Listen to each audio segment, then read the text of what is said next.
celular al conjunto de reacciones químicas combinadas que están ocurriendo dentro de una célula, ¿sí? Son cientos de reacciones químicas, todas muy coordinadas, ¿sí? Algunas ocurren, otras están inhibidas, etc. Esto es un poco lo que vamos a ver hoy. Cumplen principalmente 4 funciones: obtener energía química, ¿sí? A partir de nutrientes ricos en energía, convertir moléculas nutrientes en moléculas características de nuestras células. Por otro lado, polimerizar precursores monoméricos, por ejemplo, cuando viene síntesis proteica, aminoácidos a proteínas, nucleótidos a ácidos nucleicos, ¿sí? Lípidos simples de lípidos complejos, glucosa en glucógeno, etc. Y por otro, sintetizar y degradar biomoléculas requeridas en funciones celulares especializadas. Eso es un poco lo que vamos a ver hoy. Este esquema lo que está mostrando es lo que sería una representación del metabolismo en términos de flujos de metabolitos. Llamamos metabolitos, ¿sí?, a intermediarios químicos de las distintas reacciones del metabolismo. En realidad lo que se muestra acá es, por ejemplo, esta vía es la vía de degradación de la glucosa, que vamos a ver el lunes que viene. Acá está la glucosa, glucosa-fosfato, fructosa-fosfato, etc. Esta es la vía de la glucólisis, este es el ciclo de Krebs y acá está la cadena respiratoria.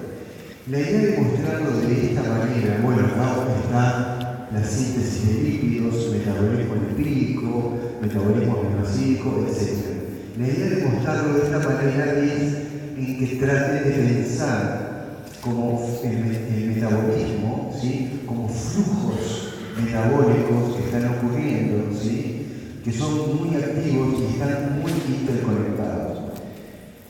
Nosotros, por ejemplo, vamos a estudiar la glucólisis, ¿sí?, y nos vamos a detener solamente en esta línea azul. Y vamos a tener el ciclo de Krebs y nos vamos a detener solo en este círculo azul.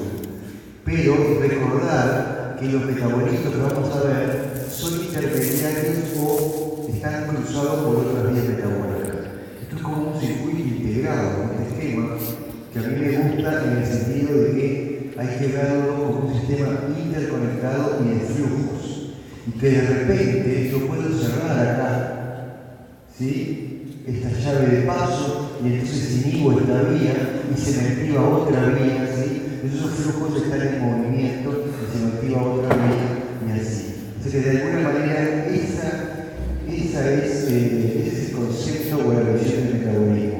Un conjunto de vías interconectadas y entrelazadas que forman esta trama, ¿sí? Entonces, como les dije, en una célula dada están teniendo lugar cientos de reacciones químicas y a eso le llamamos metabolismo. Esas reacciones químicas, como hablamos ayer y la clase pasada, ¿sí?, por un lado están favorecidas termodinámicamente, es decir, que se producen, al producirse el delta G va a ser menor que 0, pero van a ocurrir no únicamente, en tiempos compatibles con los procesos celulares, van a ocurrir si existen enzimas que los catalicen. Y ahí viene el motivo por el cual vimos enzimas y vimos bioenergética. Las reacciones tienen que estar favorecidas, porque si no, no existen, y catalizadas enzimáticamente. Y un número de metabólicas centrales a la mayoría de las células, que tienen que ver con la obtención de energía o con síntesis de moléculas complejas, es lo que llamamos el metabolismo intermediario. En este curso lo que vamos a abordar es el metabolismo intermediario, ¿sí? Es un metabolismo común a gran parte de las células y de organismos mamíferos en general. Es otra característica que se pone acá, que puse acá, son estas 5 características principales del metabolismo. Primero, que todas las vías metabólicas son irreversibles. Que sean irreversibles, lo que significa es lo mismo que dije en la diapo anterior, es decir, que tienen delta G menor que 0, son espontáneas, van a transcurrir en un único sentido. Ese es el tema de que las vías, cuando decimos que son irreversibles. Esto ya nos está dando pistas para darnos cuenta de que si yo tengo una vía metabólica que es la degradación de glucosa a piruvato, que se llama glucólisis, y otra que es la síntesis de piruvato a glucosa, que se llama gluconeogénesis, entonces esas dos vías van a ser diferentes y transcurrir por caminos diferentes. Porque si una fuera irreversible y la otra fuera el contrario simplemente, no podría ocurrir. O sea que entonces, eso es alguna de las cosas que vamos a ver. Las vías, el metabolismo puede dividirse a su vez en catabolismo y anabolismo. Catabolismo refiere a la degradación de compuestos más complejos en compuestos simples, y anabolismo es síntesis de moléculas complejas a partir de moléculas simples. En el ejemplo que puse, degradación de glucosa a piruvato, eso es catabolismo, y síntesis de glucosa a partir de piruvato, eso sería anabolismo. Y las vías anabólicas y catabólicas deben ser diferentes para estar favorecidas termodinámicamente. Las vías metabólicas tienen en general un primer paso limitante. Esto del primer paso limitante es importante y lo vamos a ir viendo porque al principio, en general, la enzima primera o de las primeras enzimas de una vía metabólica son enzimas alostéricas, o sea que están moduladas, de manera que al comienzo de la vía pueden ser activadas o inhibidas. En general, el modulador alostérico que activa la enzima alostérica que está al principio de la glucólisis inhibe la enzima alostérica que está al principio de la gluconeogénesis. Es decir, que vamos a ver ese tipo de ejemplos. Un mismo modulador activa una enzima y inhibe la otra, de manera de que no estemos haciendo ciclos, ¿sí?, ociosos que no le servirían a la célula. Si la célula precisa glucosa, se inhibirá la degradación de glucosa y se estimulará la síntesis de glucosa. Y eso es a través de enzimas que están al inicio de cada vía, que son enzimas alostéricas. Eso vinculado a que todas las vías metabólicas están reguladas finamente. O sea, no está transcurriendo todo a la vez, sino que unas están activas y otras están inactivas. Y finalmente, nosotros eucariotas tenemos compartimentos, tenemos organismos. Entonces, el metabolismo está compartimentado, ¿sí? Así como ustedes vieron, por ejemplo, que la síntesis de ADN se da en el núcleo y la síntesis proteica se da en el citosol, lo mismo pasa con las vías metabólicas que tienen sitios específicos. Así que entonces, cuando se enfrenten a una vía metabólica, la primera cuestión es dónde está ocurriendo, ¿sí? En qué compartimento está ocurriendo dentro de la célula. Y la segunda, que es importante, es en qué células o tejidos ocurre, porque hay vías metabólicas que solamente ocurren, ¿sí?, en algún tipo celular y en otros no. Así que entonces, esas serían 5 características generales del metabolismo. ¿Para qué se requiere el metabolismo? Para producir energía, ¿sí?, y para construir moléculas complejas, y esa energía se utilizará, ¿sí?, energía en general en forma ATP, que es donde nos vamos a detener. Esa energía se utilizará para realizar lo que vimos ayer: trabajo mecánico, trabajo químico, que es la síntesis, y trabajo de transporte. Así que entonces esos serían los tres aspectos principales. Y no olvidar que la energía necesaria, los nutrientes, en último término forman parte de ciclos de la biosfera, ¿sí? Es decir, que nosotros tomamos nutrientes, ¿sí?, que en último término vienen de la energía solar, ¿sí?, que se sintetizan por organismos autótrofos, y nosotros heterótrofos, gracias al oxígeno, podemos utilizarlos. Lo mismo pasa, ¿sí?, con el ciclo del nitrógeno, ¿sí? Es decir que, entonces, esto simplemente, para la razón para que la puse, es para que tengan en cuenta que aquí nosotros vamos a tomar como sistema o objeto de estudio a la célula.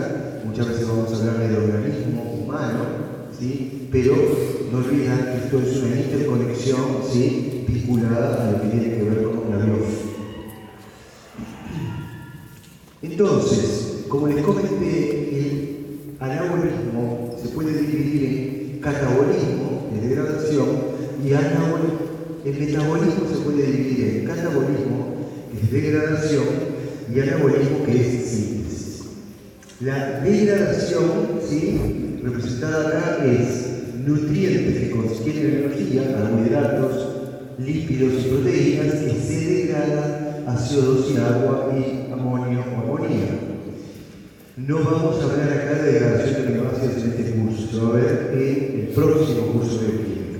Y anabolismo, precursores, aminoácidos, azúcares, etc., para formar macromoléculas complejas. El catabolismo es degradación oxidativa. Así que entonces las moléculas del carbono se degradan oxidándose. Y el anabolismo es síntesis y reducción. Al sintetizarse se reduce. La degradación libera energía, porque yo paso de moléculas más complejas a moléculas más sencillas. La síntesis precisa energía. Entonces, en este esquema donde estoy simplificando bastante al metabolismo, la degradación, ¿sí?, libera energía. Parte de esa energía se conserva en el ATP. Por eso acá dice ADP más fosfato ATP. Esta reacción ADP más fosfato ATP es una reacción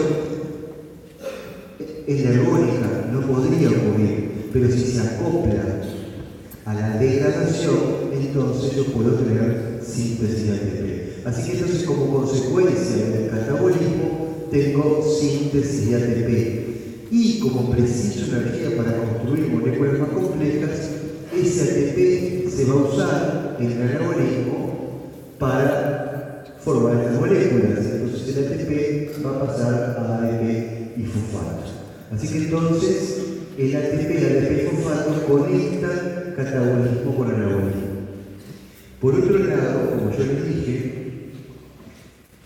el catabolismo es oxidativo, ¿sí? Hay una oxidación a medida que degrado, después les voy a mostrar más en detalle esto, y si hay oxidación quiere decir que hay liberación de electrones. Esos electrones, si se liberan, tienen que ir a alguien que los reciba. O sea, si hay una oxidación, tiene que haber una reducción.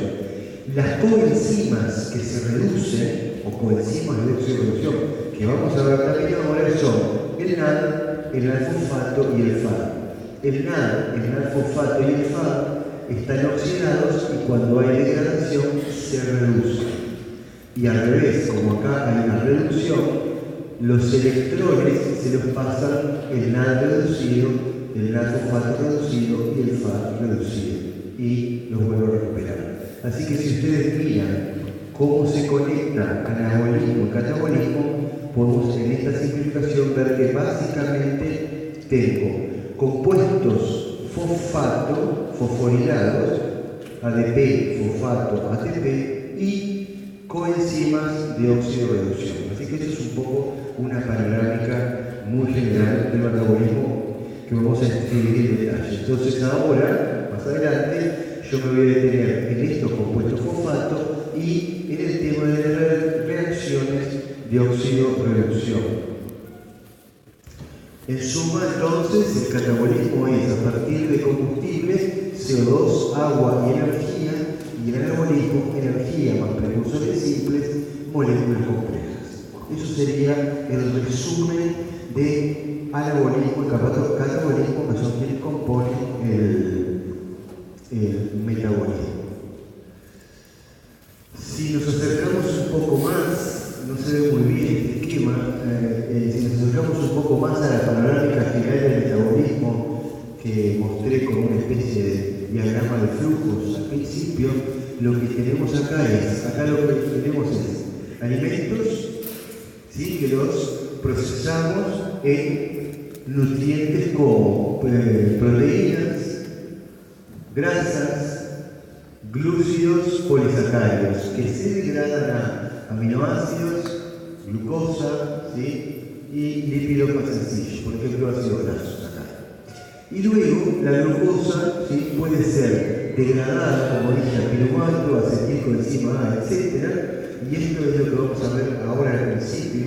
Vamos a ver, ahora en las próximas clases, vamos a ver glucólisis, ¿sí?, ciclo de Krebs y cadena respiratoria, respiración oxidativa, y también la glucosa puede ser sintetizada, ¿sí?, por vías anabólicas. Y nos vamos a detener también en la degradación de ácidos grasos y en la síntesis de ácidos grasos. Así que por acá vamos a andar en este curso. Esto es lo mismo, esquemas similares, podemos ver como tres fases entonces. Una primera fase del metabolismo donde están los compuestos más complejos, una fase intermedia donde estos compuestos se degradan y una fase final donde terminamos teniendo al oxígeno como último sector de electrones, ¿sí?, y degradamos completamente a todos los compuestos. Así que bueno, eso sería entonces la panorámica del metabolismo. Entonces ahora vamos a dividir en dos la segunda parte de la clase, y es el tema compuestos fosfatos de alta energía y por otro lado el tema de oxidorreducción, que ya vimos algo antes, pero ahora enfocado al metabolismo. Aquí yo lo que puse es compuestos fosfatos de alta energía, entre comillas, alta energía, porque en realidad lo que vamos a ver es que el ATP, cuando se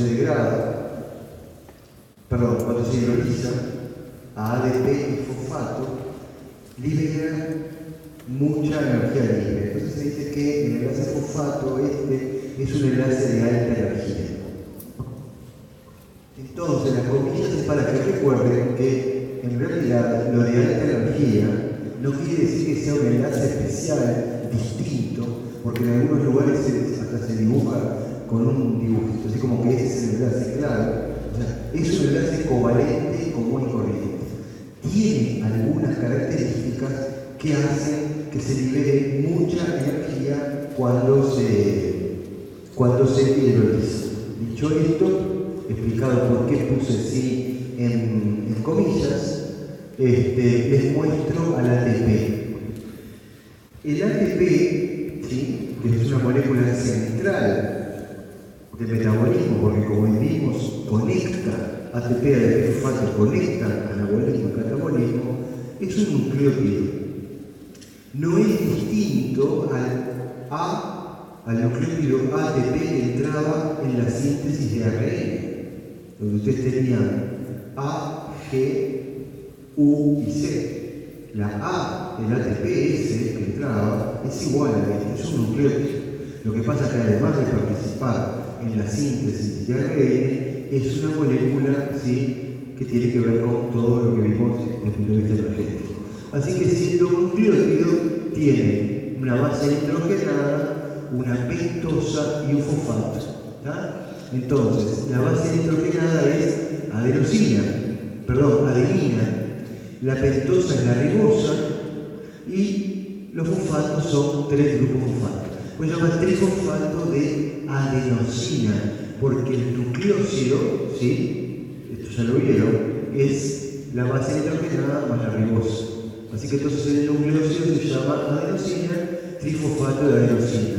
Si tiene un fosfato es AMP, adenosina monofosfato. Si tiene 2 fosfatos es ADP y si tiene 3 fosfatos es ATP. Así que ATP, ADP, AMP es simplemente por el número de fosfatos. Se llama adenosina 5' trifosfato o 5' di o 5' mono porque el enlace fosfato es con el carbono 5 de la ribosa. Y ese carbono 5 le decimos 5' para diferenciarlo de los carbonos de la base nitrogenada. Así que adenosina 5'-trifosfato, ¿sí? Es el ATP, es un nucleótido como el que ustedes vieron en genética y creo que vieron algo en el curso en el primer semestre. Si no lo vieron en genética, es ese ATP, no es otro distinto. Aquí está el enlace, ¿sí? Este enlace es el que se va a romper primero cuando el ATP pase a ADP. Este es el que se va a romper. ¿Ah? Podría, creo que ustedes lo vieron en síntesis proteica, podría romperse este enlace y voy a tener ATP, AMP más pirofosfato. ¿De acuerdo? Eso que lo vieron, PPI, pirofosfato. Bueno, acá se rompería este enlace. En general, el metabolismo, el primer enlace a romperse es este. ¿Está bien? El más externo. Estos fosfatos se les dicen alfa, beta y gamma, así que el primer fosfato dice en las reacciones que vamos a ver, cuando paso de ATP a ADP, es el fosfato gamma. Ahí tienen entonces representado al ATP. ¿Por qué el delta G de hidrólisis del ATP es tan negativo? Acá viene de nuevo lo que les dije. Esta hidrólisis o enlace fosfato de alta energía, entre comillas, es un enlace covalente igual que todos los enlaces covalentes que ustedes conocen. Cuando hablo de hidrólisis del ATP, estoy hablando de esta reacción. ATP más agua, ADP más fosfato. ¿Está bien? Y el delta G estándar es menos 30,5 kilojoules por mol. ¿Está? Entonces es un delta G muy negativo. Quiere decir que esta reacción, ¿sí?, existe en este sentido. ¿Está bien? Es espontánea en este sentido. En el otro sentido, para sintetizar ATP, el delta G sería más 30,5. ¿Está bien? O sea que yo no puedo sintetizar ATP a partir de ADP fosfato únicamente. Preciso energía adicional para sintetizar ATP. Y eso es lo que se hace en el catabolismo. Yo degrado y libero energía, y esa energía va a ser utilizada para la síntesis de ATP. O sea, se acoplan las reacciones. Después vamos a ver esto, ¿sí?, en ejemplos concretos. ¿Está? Entonces, este es el ATP. Y lo que decimos hidrólisis es porque entra una molécula de agua y rompe este enlace. Es un ataque, ¿sí?, nucleofílico se llama, de la molécula de agua al fosfato. La hidrólisis es la lisis, ¿sí?, por una molécula de agua. Entonces, ATP más agua, acá tengo el ATP, acá tengo el agua, ¿sí?, me dan ADP más fosfato. El ATP, o sea, ¿por qué el delta G de hidrólisis es tan negativo? ¿O por qué esta reacción está tan desplazada a la derecha? ¿Sí? Y es tan irreversible. En primer lugar, porque el ATP tiene 4 cargas negativas, entonces tiene una repulsión electrostática importante que lo hace poco estable, digamos. Obviamente que siempre tiene que haber enzimas para catalizar. Por otro lado, cuando se degrada, ¿sí?, a ADP y fosfato, el ADP pasa, ¿sí?, se ioniza, ¿sí?, y está en un equilibrio entre 2 cargas negativas y una carga negativa. Y esto es otro factor que estabiliza al ADP. ¿Está bien? Y el fosfato, que ustedes lo van a ver en algunos casos como P y chiquita, que es fosfato inorgánico, ese fosfato, si ustedes miran la composición, es un átomo de fósforo con 3 enlaces simples y un enlace doble. Y este fosfato se estabiliza por resonancia. Es decir, que este electrón, ¿sí?, resuena, ¿sí?, pasa para acá, para acá, para acá, y eso crea un compuesto mucho más estable. Así que todos estos factores son los que hacen que esa reacción sea tan estable, es decir, tan favorecida hacia la derecha. Finalmente, este delta G de menos 30,5 kilojoules por mol es un delta G en condiciones estándar. pero en las condiciones intracelulares el delta G tiene otro valor. Viendo que el delta G, en las condiciones, por ejemplo, celulares, es igual al delta G estándar más R por T por el logaritmo de la concentración de productos sobre reactivos, y sabiendo cuáles son las concentraciones intracelulares de ADP, fosfato y ATP, el delta G intracelular, ¿sí?, del ATP es mucho más negativo aún, es casi el doble. Es decir, que aumentando, el ATP está muy concentrado y entonces al aumentar esto se me hace más negativo. Así que el delta G, ¿sí?, es mucho más negativo. Quiere decir que en condiciones intracelulares entonces, ¿sí?, sería aún más exergónica la reacción. ¿Está bien?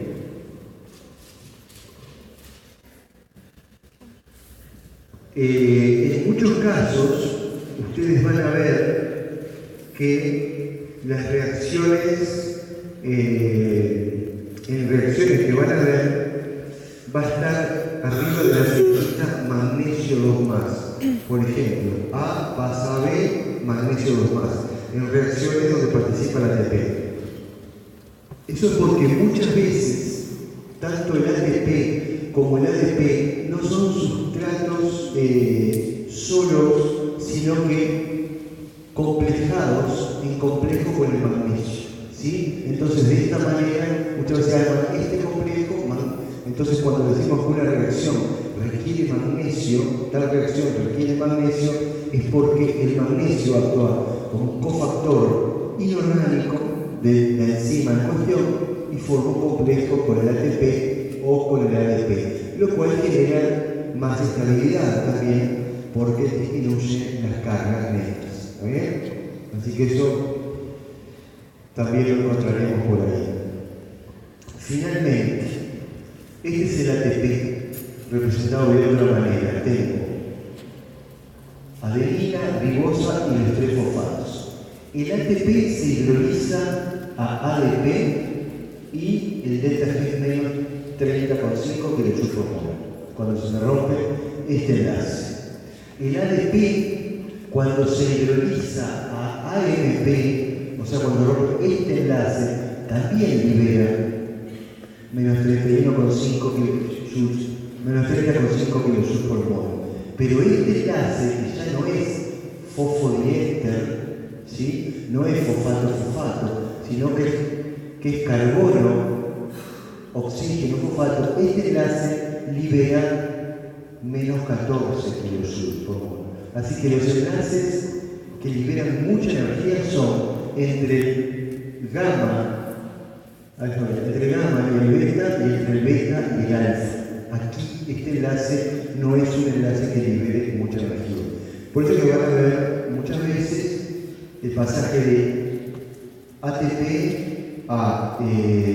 de ATP a ADP o de ADP a AMP, pero no van a haber reacciones que estén aportando energía donde yo pase de AMP a adenosina. ¿Está bien? Porque ese enlace libera poca energía.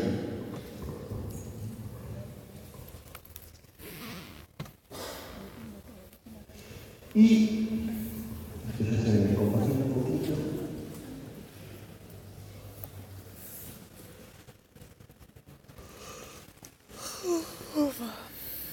Este esquema lo que muestra es lo siguiente. Nosotros en el metabolismo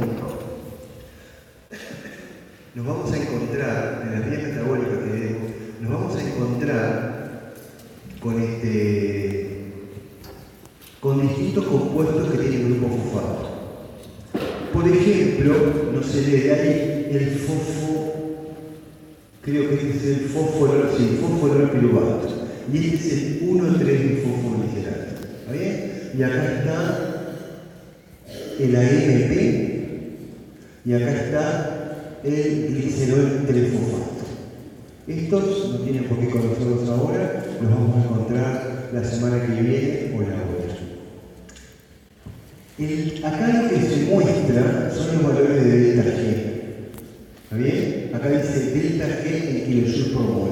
Y acá dice menos 62, menos 40, menos 33, menos 31, menos 14 y menos 10, por si no se ve del fondo.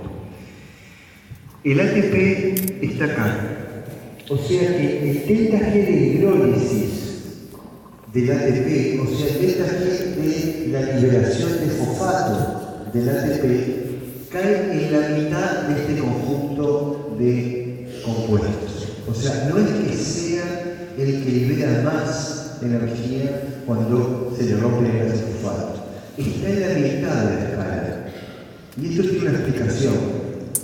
¿Sí? Es decir, estos compuestos, voy a pasar al siguiente. Entonces, se entiende este esquema primero, el siguiente es lo mismo, pero que el ATP cae en la mitad de los compuestos fosfato, abro comillas, de alta energía. Me refiero a aquellos que liberan, ¿sí?, mucha energía cuando se rompe el fosfato. El tema es así. Acá de nuevo, tengo delta G acá y tengo el fosforol piruvato, por ejemplo, que cuando hidroliza este fosfato, ¿sí?, libera menos 60 kJ por mol. El ATP queda en el medio y libera menos 30,5 kJ por mol. Y el glicerol fosfato menos 12 o 14 kJ por mol. Entonces, una estrategia general del metabolismo es la siguiente: generar compuestos, ¿sí?, de este tipo, que cuando liberan fosfato liberan mucha más energía que el ATP, y acoplarlos a la síntesis de ATP, porque si yo preciso 30,5 kilojoules para sintetizar un mol de ATP, entonces necesito acoplarlo a una reacción que libere más de 30,5 kilojoules. Entonces, la reacción va a ser la ruptura del fosforol piruvato y su pasaje a piruvato. Entonces, si eso lo acoplo, sintetizo una molécula de ATP. Y para abajo, ¿sí?, para abajo, lo que tengo es la glucosa 6-fosfato, por ejemplo. Para formar este enlace yo preciso 16,5 kJ por mol. Alguien me lo tiene que pasar. Me lo pasa el ATP, que tiene 30,5. Así que entonces, esto es un poco la ruta de los fosfatos. Es decir, hay fosfatos que liberan mucha más, compuestos que liberan mucha más energía y son los que se usan para fabricar el ATP. Y compuestos que liberan mucho menos energía, entonces el ATP es el que les cede el fosfato para fosforilarlos.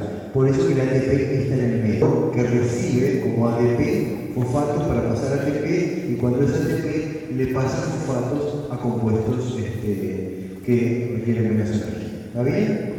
Esto es un poco la panorámica, y esto lo vamos a ver un poco en glucólisis, porque la mayoría de lo que se muestran acá son intermediarios de la glucólisis. Acá hay una tabla de energías de hidrólisis de compuestos fosforilados que la retomamos en glucólisis. Y entonces, esa sería la historia resumida de los fosfatos de alta energía. ¿Está? Esa sería la historia de los fosfatos de alta energía. No son enlaces covalentes especiales, sino que simplemente son enlaces covalentes que cuando se hidrolizan liberan mucha energía, ya sea por las concentraciones intracelulares que tienen o por algunos aspectos físico-químicos como la estabilización por resonancia del fosfato, etc. Así que esta sería como la segunda parte de lo que les quería mostrar hoy. Y ahora viene el tema de las oxidaciones biológicas. Por esto, perdón que desde la espalda, pero volvemos al esquema de esto. Dijimos, el catabolismo es degradación oxidativa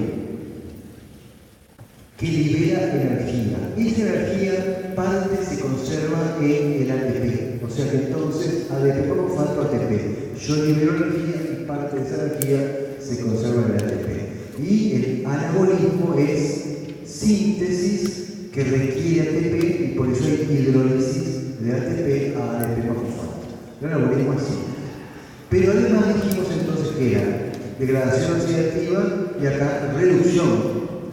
Los electrones, ¿sí?, ¿dónde están? Bueno, son cedidos al NAD al FAD y al alfosfato para la NADH, NADPH, FAD2, y aquí estas coenzimas ceden los electrones para que haya reducción. Entonces, como vimos esto, vimos la parte del ATP, ¿sí? Ahora nos vamos a detener en las reacciones de óxido-reducción.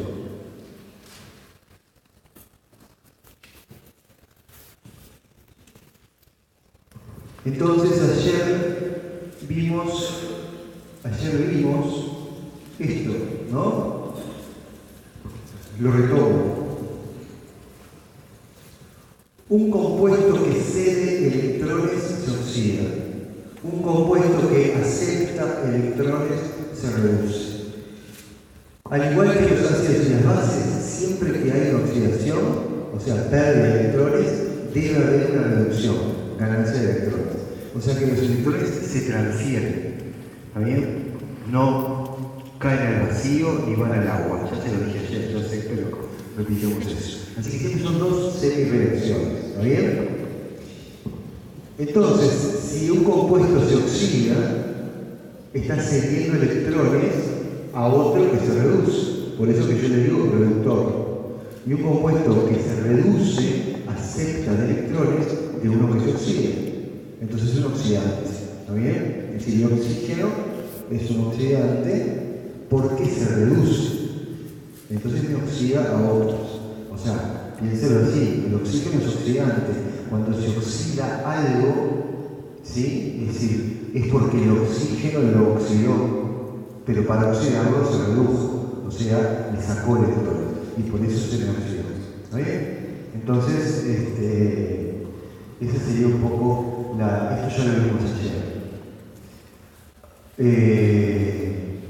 Entonces, decimos que las reacciones de óxido-reducción se pueden describir como semi-reacciones y se puede medir el potencial redox de cada semi-reacción. El potencial redox es una medida, hagan de cuenta que no lo escucharon, es una medida de la avidez por los electrones o la capacidad de ceder electrones que tiene una semi-reacción. Está mal decir avidez, es un poco para dar la idea de que si es muy positivo el potencial redox, entonces va a ser muy oxidante, o sea, va a tender a captar electrones. Si es muy negativo, lo que va a tender es, cuanto más electronegativo, más facilidad para ceder electrones. Y dado un par redox, yo digo estas dos reacciones, si bien estas dos semi-reacciones, con el potencial redox, porque digo, ¿para qué sirve el potencial redox? Con el potencial redox yo puedo predecir de dónde a dónde van los electrones, porque tengo la semi-reacción que A pasa a B y luego la semi-reacción que B pasa a C, por ejemplo. ¿Dónde van los de C pasa a B? Si uno le transfiere electrones al otro, el más electronegativo será el que le transfiere electrones al más electropositivo. Es un poco la idea de para qué utilizamos el potencial redox, ¿está? ¿Cómo se mide? ¿Cómo se determina? Bueno, lo que se hace es lo que les conté ayer. Se toma como par, como cero, se toma el par hidrógeno, protón más electrón, hidrógeno, gas, ¿no? Y todo lo que caiga a la izquierda, todo lo que le cedan electrones a este par serán electronegativos, serán negativos. Y todo lo que este par les dé electrones serán positivos. Este era el dibujito. No sé ni lo que hice, no, me fui. Perdón. Este era el dibujito de ayer. Lo que hago es así. Pongo condiciones estándar, 1 molar. Entonces acá pongo el par hidrógeno, protón más electrón. Este par lo pongo acá. Y acá pongo la sustancia X. Y acá hago un puente que permite que haya transferencia de electrones. Y acá mido el potencial. De acuerdo al potencial, yo puedo determinar si los electrones, si este par le da electrones a este. Entonces digo, este vale 0, Si los electrones pasan de acá para acá, entonces es negativo el potencial redox. Si los electrones pasan de acá para acá, entonces el potencial redox es positivo. ¿Y en qué valor? El que mido acá con el voltímetro.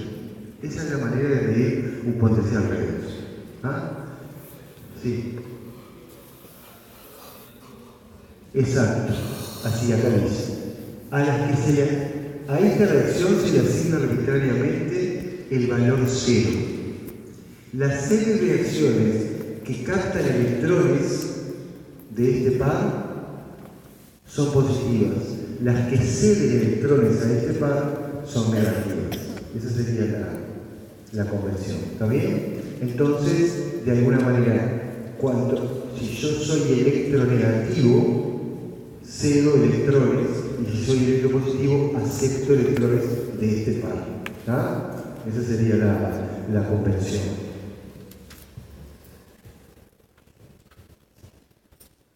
Y lo que vimos ayer es, bueno, por un lado que la ecuación de Nernst me permite calcular el potencial de reducción, ¿sí?, a cualquier concentración, porque me da esta relaciona el potencial redox estándar, ¿sí?, con el logaritmo de la concentración de los aceptores sobre los dadores de electrones y las relaciones constantes.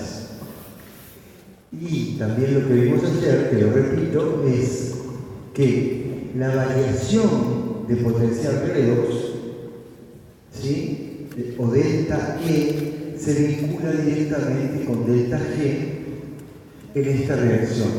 Delta G es igual a menos N por F por delta E. Quiere decir que las reacciones espontáneas, una reacción espontánea, como yo sé que una reacción espontánea, para que sea espontánea, tiene que tener un delta G negativo, ¿sí? Una reacción espontánea tiene que tener un delta E positivo. ¿Está bien? Porque si esto es positivo, esto será negativo, porque hay un signo de menos. En realidad estoy diciendo exactamente lo mismo que lo que ya dije. Dije, los electrones van desde el más electronegativo hacia el más electropositivo. Si yo voy a hacer un delta E, o sea, E final menos E inicial, es el más positivo menos algo que es más negativo, o sea que menor, me va a dar positivo. O sea, esa sería. Entonces, el hecho que, visto desde otra óptica ahora, ¿por qué el delta E es positivo? ¿Por qué los electrones van desde el más electronegativo hacia el más electropositivo? Porque eso es termodinámicamente posible, porque es espontáneo. O sea, es una cuestión termodinámica, ¿sí? En esa ruta, el delta G es negativo. O sea que la reacción en el otro sentido es irreal y no puede ocurrir. Bueno, acá esta tablita la vamos a encontrar de nuevo, ¿no? Esto ya lo dije, esta tablita está en todos los libros, pero les quiero mostrar, por ejemplo, esto es una tabla de varias semi-reacciones con las que nos vamos a encontrar a lo largo del curso, sobre todo cuando veamos cadena respiratoria y fosforilación oxidativa. Es una tabla de potenciales redox, y acá está, por ejemplo, el potencial redox de citocromo B, que pasa, ¿sí?, de oxidado a reducido, y es 0,077. Acá el potencial redox del NAD, que pasa a NADH, es menos 0,32. Y acá, arriba del todo, ni más ni menos que el oxígeno, más electrón, se reduce a agua, y es 0,8. Entonces, como ven, de todo este grupo, el que tiene el potencial redox más positivo es el oxígeno. O sea que es, por eso, el último aceptor de electrones, como vamos a ver, de la cadena respiratoria. ¿Para qué respiramos? Principalmente para poder captar oxígeno, y ese oxígeno es ser y ese oxígeno sea el último sector de todo un transporte electrónico que tiene como función principal producir ATP. Así que eso es un poco la idea de para qué respiramos y un poco la idea de lo que vamos a ver en lo que es catabolismo. Otra cuestión que les quiero hacer notar es que acá el par H hidrógeno más electrones H2 no es cero, y yo les dije que ese par se toma como cero, ¿sí? Pero ¿qué pasa? Como yo ajusto en biología las condiciones estándar a pH 7, porque estoy estudiando las condiciones compatibles con la vida, entonces a pH 7 el potencial redox del hidrógeno, del par hidrógeno, es menos 0,4. Así que eso simplemente para comentarles porque que no es una contradicción lo que les dije con respecto a que el potencial, yo le pongo 0 al hidrógeno, ¿sí? Lo que pasa es que ahora estoy midiendo a pH 7. Eso simplemente. Esto lo vamos a volver a tomar cuando veamos cadena respiratoria. Otro punto que es bien importante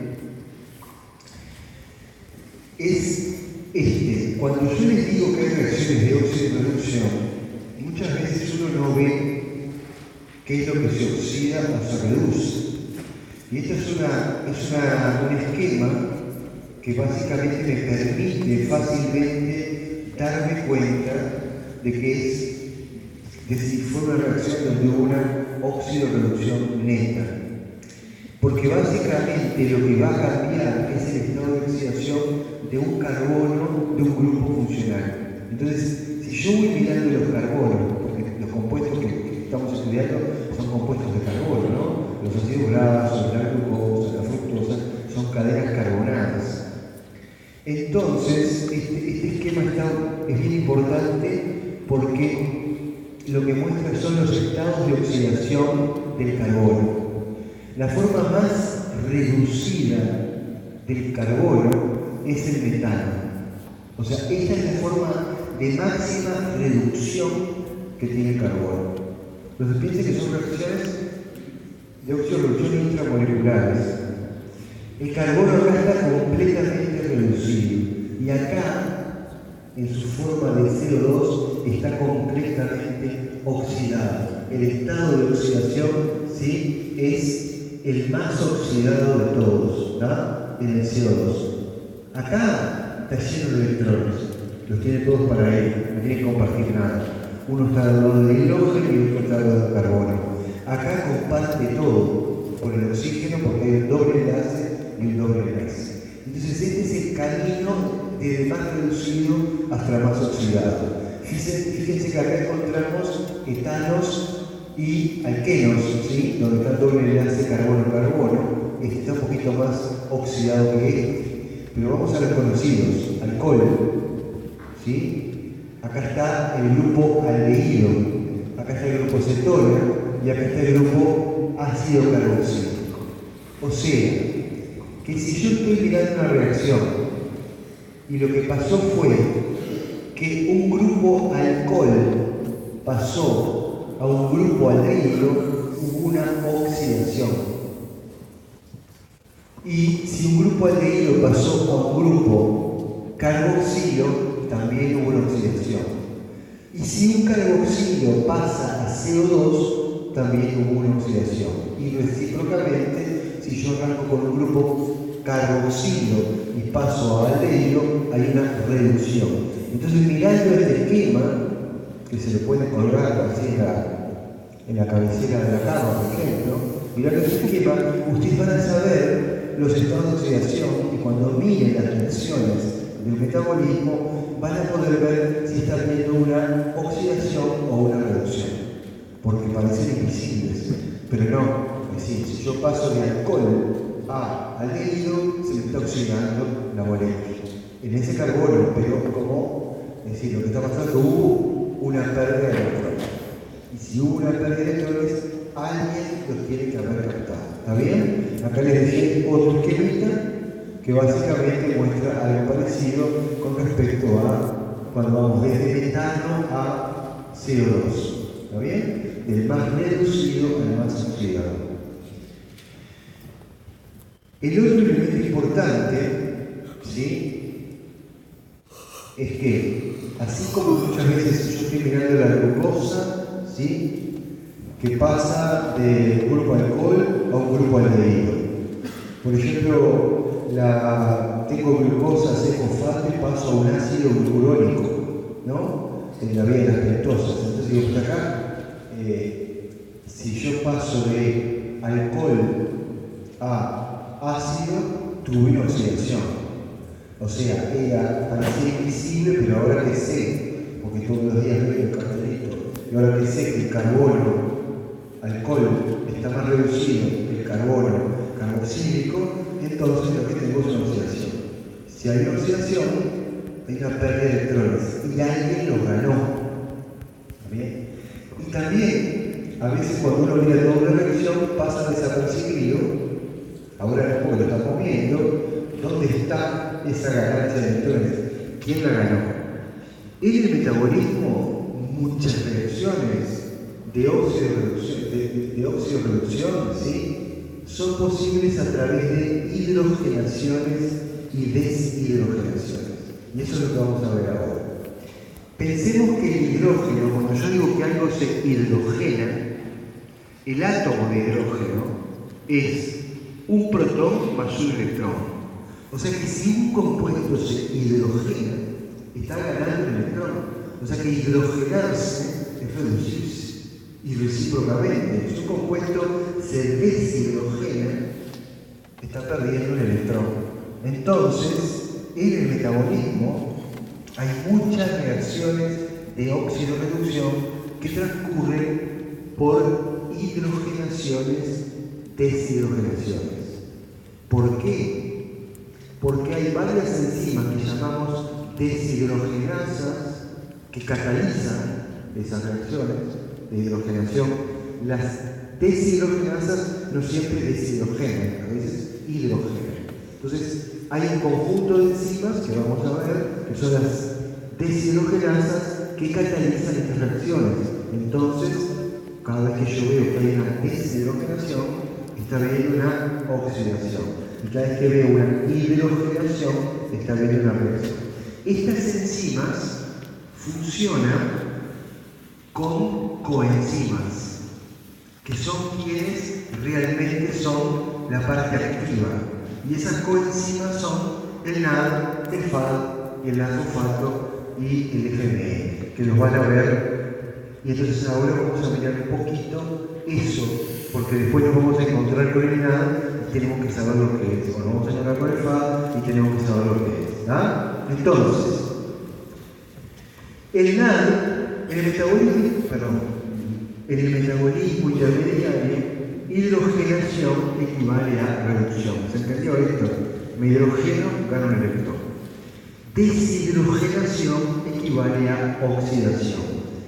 Esto lo catalizan las deshidrogenasas, ¿sí?, y utilizan como coenzimas, por ejemplo, al NAD.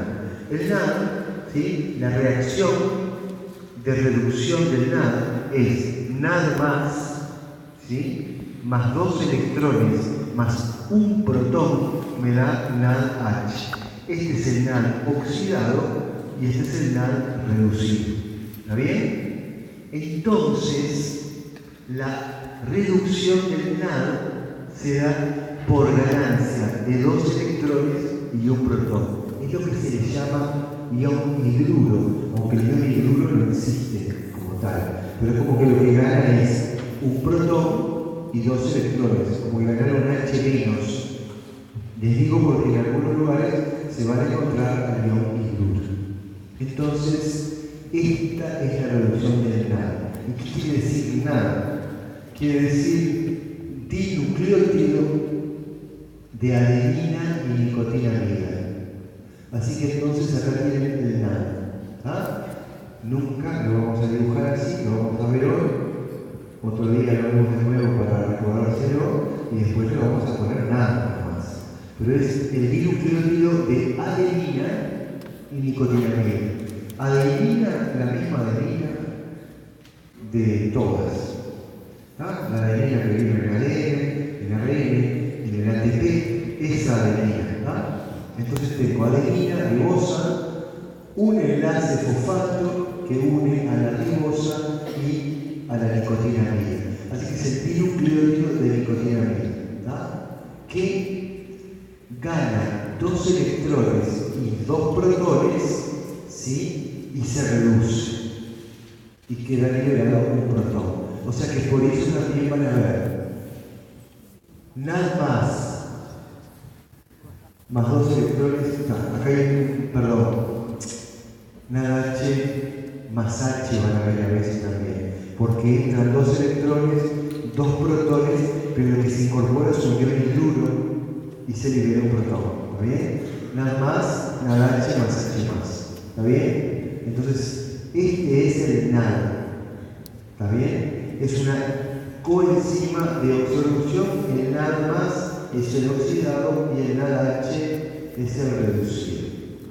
Acá está de nuevo la representación del NAD, ¿sí? Oxidado y el NAD reducido. NAD+, NADH. Acá está el H que entró. Cuando veamos síntesis de compuestos, vamos a ver que no es catabolismo, pero en el anabolismo vamos a ver que en vez de NAD vamos a encontrar NAD fosfato o NADP. El NADP o NAD fosfato, la única diferencia que tiene es que en este hidroxilo de la ribosa tiene un grupo fosfato. Lo demás es todo igual y la reacción es todo igual. Entonces vamos a ver que NADP más pasa a NADPH. ¿Está bien? Eso sería entonces el NADP. No lo tenemos mucho acá, lo volvemos a retomar el anabolismo, porque el NADPH da equivalente a la reducción, sobre todo a las reacciones biosintéticas. Luego tenemos al FAD. El FAD se llama así porque es el dinucleótido de flavina y adenina. Y la reacción del FAD es... La reacción del FAD es así. FAD oxidado, no tiene carga neta, FAD oxidado, más 2 protones, más 2 electrones, me da FAD-H2, que es el reducido. Así que acá la transferencia es de 2 protones más 2 electrones, o lo que es lo mismo, 2 átomos de hidrógeno. O sea que acá el neto son 2 átomos de hidrógeno. ¿Está bien? En el otro, en el NAD era un hidruro, en ese serían 2 átomos de hidrógeno.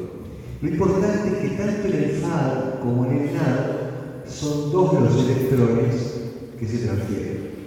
Así que cuando yo tengo que paso de NAD oxidado a NADH, gané 2 electrones, quiere decir que el que se oxidó perdió 2 electrones. ¿Está bien? Y con el FAD es lo mismo.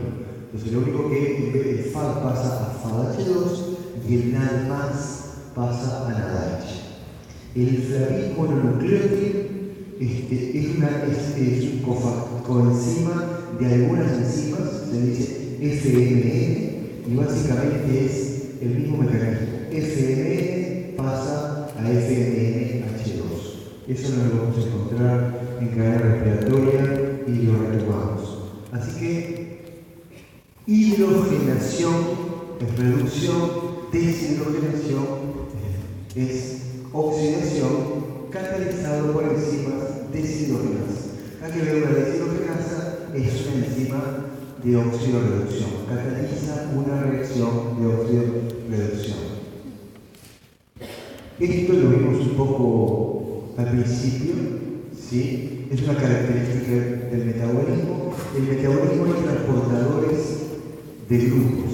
El NADH, el NADPH, el FADH2 y el FMN son transportadores de electrones y el ATP es transportador de fosforilos. Pero también tenemos otros transportadores que nos vamos a encontrar en el camino, como la coenzima A, que transporta grupos acilo, pirofosfato de tiamina, aldehído, etcétera, etcétera. Todos ellos, ¿sí? Gran parte de ellos, son requieren como precursores al complejo B. Eso se los dije al principio también. Requieren como precursores al complejo B, ¿sí? Y por supuesto que sus carencias generan patologías importantes. Uno de los transportadores activados del que más vamos a hablar en este curso de metabolismo intermediario es la acetilcoenzima A. Nos vamos a encontrar con ella bastante pronto y le vamos a registrar así: S-coenzima A y acá el grupo acetilo. En realidad la acetilcoenzima A es una transportadora de grupos acilo, entre ellos el acetilo, pero también puede haber acá grupos acilo, o sea, cadenas largas. Así que entonces, esta la vamos a encontrar bastante y solo decirles que cuando veamos S-coenzima A, nos estamos refiriendo a esta molécula.